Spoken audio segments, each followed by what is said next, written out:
Mohammed, thank you for making time. Thank you.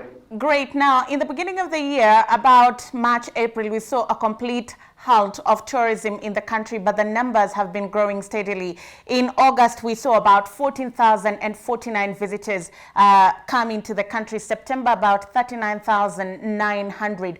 What does this gradual growth say about the recovery of the tourism sector in the country? The number from Europe, which is our main source market in terms of people who contribute good yields to our destination, the numbers are still very low. Even the numbers of the US that are looking like 50,000, most of those numbers are actually attributed to January and February and good part of March, because that's the time when the American market is traveling. But by and large, the rest of the market is all very quiet and very flat curve. So recovery will take us a long time. And one of the key factors we are looking at is how easy we make it for people to access Kenya. And more importantly, how we look at how we are perceived by the rest of the world when it comes to infection rate and the number of deaths. Now, sticking on the losing streak, over 70% of revenue has been lost. I mean, about 37 billion has been collected so far against a backdrop of 140 billion. What does this dent in finances mean for the tourism sector? Any sector losing 100 billion, we're talking of $1 billion. That's a lot of money. And the fact that tourism today is not doing well, and we have lost all that foreign currency that would have come in, that is why our shilling is virtually in high dependency unit. When I say that, you look at our shilling, used to be around 99, 100, 101, and suddenly we are now trading 110. The other day, in some markets, it was going as high as 115. There's too much pressure on the shilling for simple fact that there is no foreign currency flowing in. And tourism was a very key player doing that, and of course, alongside tea, coffee, and specifically, floriculture, fruits and flowers. But tourism has just gone down completely. So what does it mean for the economy? It simply means that our shilling will suffer for quite some time. And it also means that imports will become more expensive, because suddenly we are trading at 15% devaluation, like what it was probably 3-4 months ago. So it is not good news. If you look at the numbers that were released by the Central Bank of Kenya Monetary Policy Committee, over 90% of hotels are open, but bed occupancy rate is about under 30%. Also, we are heading into the festive season. International arrivals are 72% down. How can we package the country, the continent, the Kenyan destination as the ideal place heading into the festive season for people to be able to come here and visit, and even domestic tourism to ramp up Kenyans to get out of their homes and travel? Globally, the first source of market that's supposed to recover is the domestic market, and that's actually the trend even here. Then the next one is the regional. That includes our neighbors. And you'll note that a country like Uganda, they started even flying to Mombasa. They started on the 1st of December, which is very encouraging. Ethiopia is also flying direct even to Mombasa, apart from Nairobi. So this is all very encouraging, and it means that domestic and regional is also going to get us going. But on the other hand, we also need to encourage the international market to come back.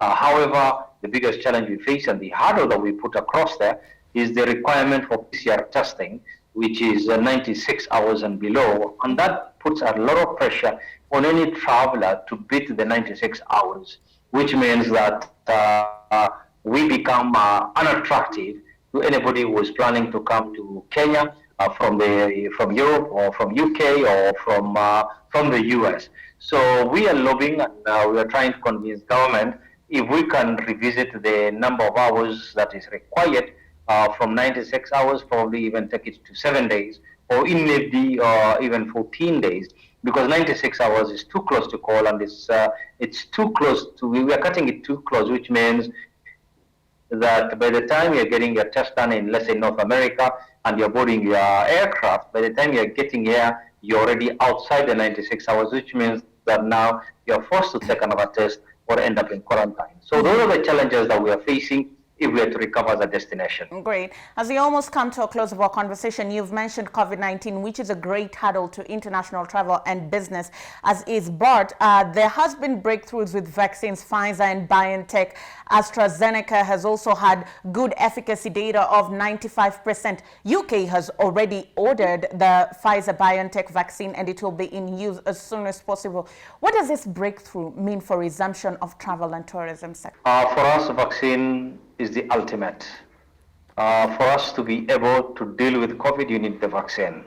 And, we can't thank enough the scientists who worked around the clock and, 24/7 to get the vaccine out.